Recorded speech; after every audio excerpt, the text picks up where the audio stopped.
আসসালামু আলাইকুম।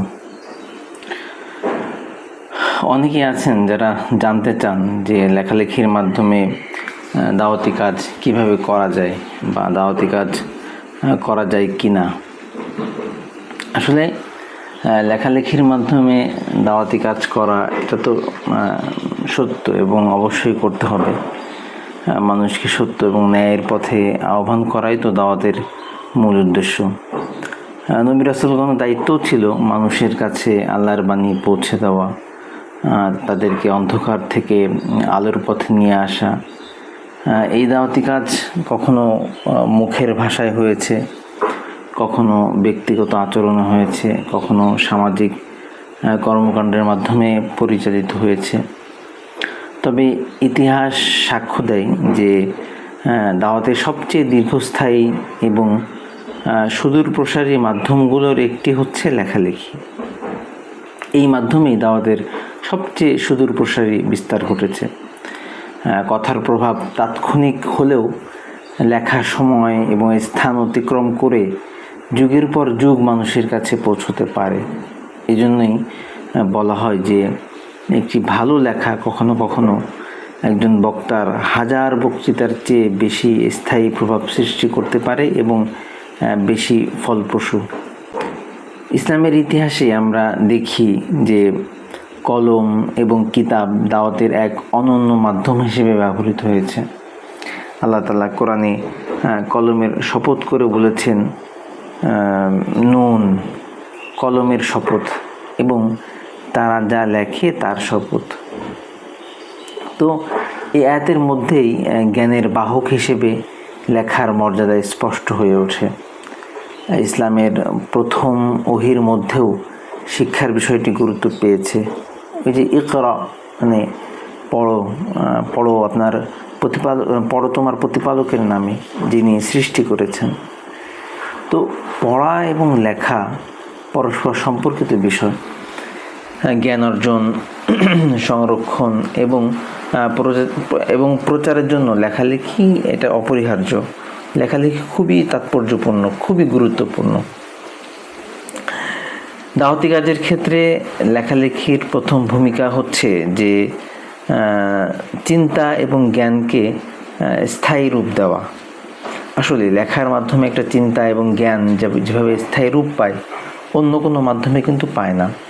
একজন বক্তার কথা কয়েক মিনিট অথবা কয়েক ঘন্টা মানুষের মনে থাকে, কিন্তু একটা বই, একটা প্রবন্ধ অথবা নিবন্ধ বছরের পর বছর পাঠকের সামনে থাকে। আজ আমরা ইমাম গাজালি, ইমাম নববী, শাহ ওলিউল্লাহ দেহলভী কিংবা মুজাদ্দিদ আল ফেসানি রহিমাহুমুল্লাহ তাদের চিন্তাধারার সঙ্গে পরিচিত হতে পারছি মূলত তাদের রচনাবলী আমাদের সামনে আছে। এই জন্য তারা যদি শুধু বক্তৃতা দিয়েই তাদের বক্তৃতার মধ্যেই যদি সীমাবদ্ধ থাকতেন, তাহলে হয়তো তাদের চিন্তা এত বিস্তৃতভাবে সংরক্ষিত হতো না। দাওয়াতি লেখালেখি মানুষের কাছে ইসলামের বার্তা সহজভাবে পৌঁছে দেয়। সমাজের সব মানুষ এক ধরনের না, সবাই মসজিদে যায় না, সবাই ওয়াজ মাহফিলে অংশ নেয় না, তারপরে সবাই আলেমদের সংস্পর্শে আসে না। কিন্তু একটা বই, একটা প্রবন্ধ অথবা একটা নিবন্ধ, একটা পত্রিকা কিংবা একটা অনলাইন লেখাই বলি, একটা অনলাইন লেখা এমন মানুষের কাছেও পৌঁছে যেতে পারে যার সঙ্গে সরাসরি যোগাযোগের কোনো সুযোগ ছিল না, যার সঙ্গে সরাসরি কোনো আলাপই নেই আমার, তার কাছেও পৌঁছে যেতে পারে। অনেক মানুষ আছেন যারা বক্তৃতা শুনতে অনাগ্রহী কিন্তু পড়তে ভালোবাসেন। তাদের কাছে পৌঁছানোর সবচেয়ে কার্যকর উপায় হচ্ছে লেখা। লেখালেখি মানুষের চিন্তার জগতে গভীর প্রভাব ফেলে। একজন পাঠক যখন একটি লেখা পড়েন, তখন তিনি নিজের মতো করে চিন্তা করার সুযোগ পান। বক্তৃতার ক্ষেত্রে শ্রোতা অনেক সময় বক্তার গতি থাকে, একটা গতির সঙ্গে তাল মেলাতে পারে না, তাল মিলিয়ে চলতে বাধ্য হয় এক পর্যায়ে। কিন্তু পাঠক একটি বই অথবা নিবন্ধ বারবার পড়তে পারেন, থেমে থেমে ভাবতে পারেন, পড়তে গিয়ে নোট নিতে পারেন, ফলে লেখার মাধ্যমে দাওয়াত মানুষের হৃদয় এবং মস্তিষ্কে গভীরভাবে প্রথিত হওয়ার সুযোগ পায়, গভীরভাবে বসে যাওয়ার সুযোগ পায়। বর্তমান যুগে ইসলাম সম্পর্কে নানা বিভ্রান্তি, নানা অপপ্রচার এবং ভুল ধারণা ছড়িয়ে পড়েছে। এসব বিভ্রান্তির জবাব দেওয়ার ক্ষেত্রেও কিন্তু লেখালেখির গুরুত্ব অপরিসীম। লেখালেখির তাৎপর্য অনেক।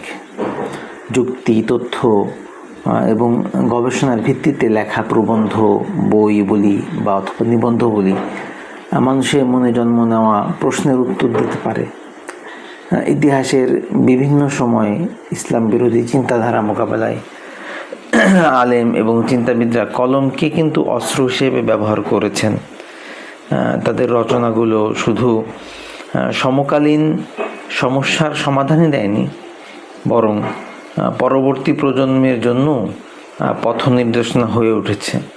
দাওয়াতের জন্য লেখালেখির আরেকটি গুরুত্বপূর্ণ দিক হলো যে লেখালেখির মাধ্যমে আদর্শ ব্যক্তিত্ব তৈরি হয়, আদর্শ ব্যক্তিত্ব নির্মিত হয়। মানুষের সামনে যখন কোনো মহান ব্যক্তির জীবন, সংগ্রাম এবং অবদান সুন্দরভাবে উপস্থাপন করা হয়, তখন পাঠক তার দ্বারা অনুপ্রাণিত হন। নবীজি সাল্লাল্লাহু আলাইহি সাল্লামের সিরাত, সাহাবায়ে কেরামের জীবনী অথবা আমাদের বুজুর্গ মনীষীদের জীবন চরিত অসংখ্য মানুষকে কিন্তু ইসলামের পথে ফিরিয়ে এনেছে। জীবনী ভিত্তিক লেখালেখি দাওয়াতের এক শক্তিশালী মাধ্যম, কারণ মানুষ আদর্শকে শুধু শুনতে চায় না, দেখতে এবং অনুভব করতেও কিন্তু পছন্দ করে। সমাজের সামাজিক সংস্কারেও লেখালেখির কিন্তু ভূমিকা অত্যন্ত গুরুত্বপূর্ণ। সমাজে যখন অন্যায়, কুসংস্কার, দুর্নীতি কিংবা নৈতিক অবক্ষয় দেখা দেয়, তখন সচেতন লেখক তার কলমের মাধ্যমে মানুষকে সতর্ক করতে পারেন। একটি শক্তিশালী প্রবন্ধ সমাজে আলোচনার জন্ম দেয় বা দিতে পারে, চিন্তার খোরাক যোগায় এবং পরিবর্তনের অনুপ্রেরণা সৃষ্টি করে। ইতিহাসে বহু সামাজিক আন্দোলন এমন আছে যে তার পেছনে ছিল লেখকদের অবদান। লেখকদের অবদানই ছিল মূল বা অনস্বীকার্য। এই ডিজিটাল যুগে লেখালেখির গুরুত্ব কিন্তু আরও বেড়েছে। আগে একটি বই প্রকাশ করতে সময় এবং অর্থের প্রয়োজন হতো, কিন্তু এখন সামাজিক যোগাযোগ মাধ্যম বলি অথবা ব্লগ বলি অথবা অনলাইন পত্রিকা বা ওয়েবসাইটের মাধ্যমে মুহূর্তের মধ্যেই কিন্তু লাখো মানুষের কাছে একটি লেখা পৌঁছে দেওয়া সম্ভব। একজন দায়ী আজ নিজের ফেসবুক পোস্ট, অনলাইন নিবন্ধ অথবা ইবুকের মাধ্যমেই বিশ্বব্যাপী পাঠকের কাছে পৌঁছতে পারেন। ফলে দাওয়াতের ক্ষেত্র এখন আর কোনো ভৌগোলিক সীমারেখার মধ্যে কিন্তু আবদ্ধ নেই। তবে দাওয়াতি লেখালেখির জন্য শুধু আবেগ থাকাই যথেষ্ট না। এর জন্য প্রয়োজন জ্ঞান, প্রজ্ঞা, গবেষণা এবং ভাষার সৌন্দর্য। কোরআন মানুষকে হিকমা অথবা প্রজ্ঞার সাথে মানুষকে আহ্বান করার শিক্ষা দিয়েছে। একজন দাওয়াতি লেখককেও তাই সত্য তথ্য উপস্থাপন করতে হবে, শালীন ভাষা ব্যবহার করতে হবে এবং মানুষের মানসিকতা বুঝে কথা বলতে হবে। বিশেষ করে ভাষাটা হতে হবে একদম শালীন, একদম সুন্দর একটা ভাষা হতে হবে। কঠোর ভাষা বা অযাচিত সমালোচনা অনেক সময় দাওয়াতের উদ্দেশ্যকে ব্যর্থ করে দিতে পারে। একজন লেখক তার দায়িত্ব তো শুধু তথ্য দেওয়া না, তিনি পাঠকের হৃদয়ে আশা, প্রেরণা এবং ইতিবাচক পরিবর্তনের আকাঙ্ক্ষা সৃষ্টি করে। তো অনেক মানুষ একটি বই পড়ে জীবনের মোড় ঘুরিয়ে দিয়েছে, একটি নিবন্ধ পড়ে নতুনভাবে চিন্তা করতে শিখেছে, একটি গল্প পড়ে নৈতিকভাবে শিক্ষা নিয়েছে, এমনও কিন্তু আছে, এমন বহু আছে। তো এই পরিবর্তনগুলোর পেছনে কাজ করেছে একজন লেখকের আন্তরিকতা এবং তার কলমের শক্তি। দাওয়াতে লেখালেখির আরেকটি গুরুত্বপূর্ণ ক্ষেত্র হচ্ছে শিশু কিশোর সাহিত্য। নতুন প্রজন্মকে ইসলামী মূল্যবোধের সঙ্গে পরিচিত করতে গল্প, উপন্যাস অথবা কবিতা এবং প্রবন্ধর কিন্তু আসলে কোনো বিকল্প নেই। কারণ নতুন প্রজন্ম তারা কিন্তু সবাই এগুলো পড়ে। শিশুদের মনে যা ছোটোবেলায় স্থান করে নেয় তা অনেক সময় কিন্তু সারা জীবন প্রভাব বিস্তার করে।